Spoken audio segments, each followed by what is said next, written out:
Perkenalkan, nama saya Ulang Ramadhani dari Offering A3D. Pada video kali ini saya akan menjelaskan mengenai usulan perbaikan pendidikan di Indonesia. Semoga bermanfaat. Setiap pagi, jutaan anak Indonesia berangkat ke sekolah. Sebagian naik kendaraan, sebagian berjalan kaki berkilometer jauhnya. Mereka semua membawa mimpi yang sama, masa depan yang lebih baik. Tapi, apakah sistem pendidikan kita sudah cukup adil dan berkualitas untuk semuanya? Masalah pendidikan di Indonesia bukan hanya soal ketersediaan sekolah, tetapi juga mencakup kualitas tenaga pendidik, ketimpangan akses pendidikan, kurikulum yang belum sepenuhnya relevan, serta infrastruktur yang belum merata. Di banyak daerah terpencil masih banyak sekolah dasar yang belum memiliki fasilitas dasar seperti perpustakaan dan laboratorium. Selain itu, sebagian besar guru masih berstatus tidak tetap dan belum mendapatkan pelatihan yang memadai. Meskipun kebijakan kurikulum merdeka telah diperkenalkan, penerapannya di lapangan masih belum merata, terutama di wilayah non-perkotaan. Ketimpangan ini berujung pada kesenjangan kualitas sumber daya manusia. Anak-anak di kota besar terbiasa belajar dengan buku yang lengkap, guru pendamping, dan kegiatan ekstrakurikuler yang beragam. Sementara itu, anak-anak di pedalaman masih belajar dengan materi yang terbatas, guru yang berpindah-pindah, bahkan tanpa listrik yang stabil untuk belajar di malam hari. Laporan World Bank tahun 2021 menyebutkan Indonesia menghadapi learning crisis, yaitu kondisi di mana anak-anak bersekolah tetapi tidak mendapatkan pembelajaran yang bermakna. Di desa-desa terpencil, anak-anak belajar dalam kondisi serba terbatas, dengan fasilitas minim dan kekurangan guru. Sementara itu, di kota-kota besar, meski sekolah dilengkapi teknologi dan fasilitas lengkap, siswa sering kehilangan makna belajar karena sistem yang kaku dan berorientasi pada nilai.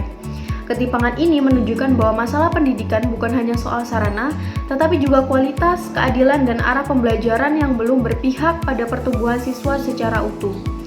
Dari permasalahan-permasalahan tersebut, dapat ditemukan beberapa solusi. Solusi pertama yaitu meratakan akses pendidikan. Bayangkan ada dua anak, yang satu belajar di ruang kelas nyaman dengan AC dan tablet, sementara yang lain belajar di bangunan kayu dengan buku lama milik kakaknya. Inilah kenyataan pendidikan kita yang tidak merata. Memang tidak mudah, tetapi bisa dilakukan. Kita perlu membangun sekolah di daerah yang belum punya, memperbaiki sekolah yang rusak, dan menyediakan kendaraan agar anak-anak bisa pergi ke sekolah. Internet lewat satelit dan pembelajaran jarak jauh juga bisa membantu. Karena semua anak dimanapun mereka lahir berhak mendapatkan pendidikan yang layak. Solusi yang kedua yaitu meningkatkan kualitas pengajaran. Guru adalah pelita dalam gelap, tetapi pelita itu tidak akan menyala tanpa bahan bakar. Dan saat ini banyak guru kita bekerja tanpa pelatihan yang cukup, tanpa alat bantu, bahkan kadang tanpa penghargaan yang layak. Untuk itu, kita perlu menguatkan kapasitas guru melalui pelatihan rutin yang menyentuh kebutuhan nyata mereka di lapangan. Pelatihan-pelatihan yang bukan sekedar formalitas, tetapi benar-benar memberdayakan. Kita juga harus meningkatkan kesejahteraan guru, terutama yang mengajar di daerah terpencil. Seorang guru yang sejahtera dan berdaya adalah guru yang mampu membentuk generasi cerdas dan berkarakter. Solusi yang ketiga yaitu menyusun kurikulum yang adaptif.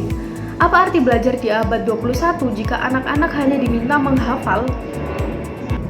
Di era serba cepat ini, siswa harus dibekali dengan kemampuan berpikir kritis, kolaborasi, kreativitas, dan literasi digital. Kurikulum kita lebih harus fleksibel dan relevan dengan kehidupan nyata. Anak-anak tinggal di daerah pertanian bisa belajar teknik pertanian modern.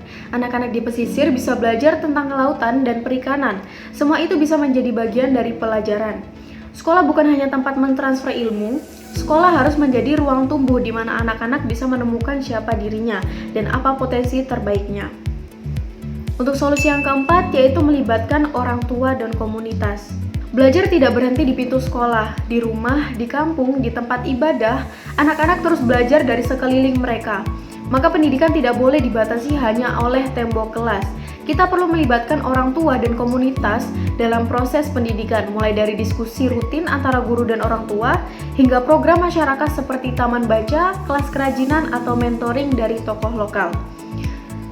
Ketika seluruh ekosistem bergerak, anak-anak tidak hanya tumbuh sebagai pelajar, tetapi sebagai bagian dari masyarakat yang aktif dan sadar diri. Solusi yang kelima yaitu mewujudkan sistem dan kebijakan yang mendukung. Di balik semua itu, kita butuh sistem yang kokoh. Anggaran pendidikan harus dikelola secara adil dan transparan. Sekolah-sekolah kecil dan daerah yang tertinggal harus jadi prioritas, bukan hanya sekolah unggulan di kota. Kebijakan juga harus berpihak, bukan hanya indah di atas kertas. Pemerintah daerah harus diberdayakan untuk menyesuaikan kebijakan pendidikan dengan kebutuhan lokal. Dan tentu saja evaluasi harus dilakukan terus-menerus agar setiap kebijakan benar-benar berdampak nyata. Pendidikan bukan sekedar soal angka, kelulusan, atau peringkat internasional. Pendidikan adalah cermin dari keadilan, kemanusiaan, dan masa depan bangsa. Kita tidak perlu mendukung sempurna untuk mulai bergerak. Satu guru yang mengajar dengan hati, satu sekolah yang dibangun dengan niat, satu komunitas yang peduli, semua adalah awal dari perubahan besar. Mari kita bangun pendidikan Indonesia yang tidak hanya mencerdaskan, tetapi juga memanusiakan.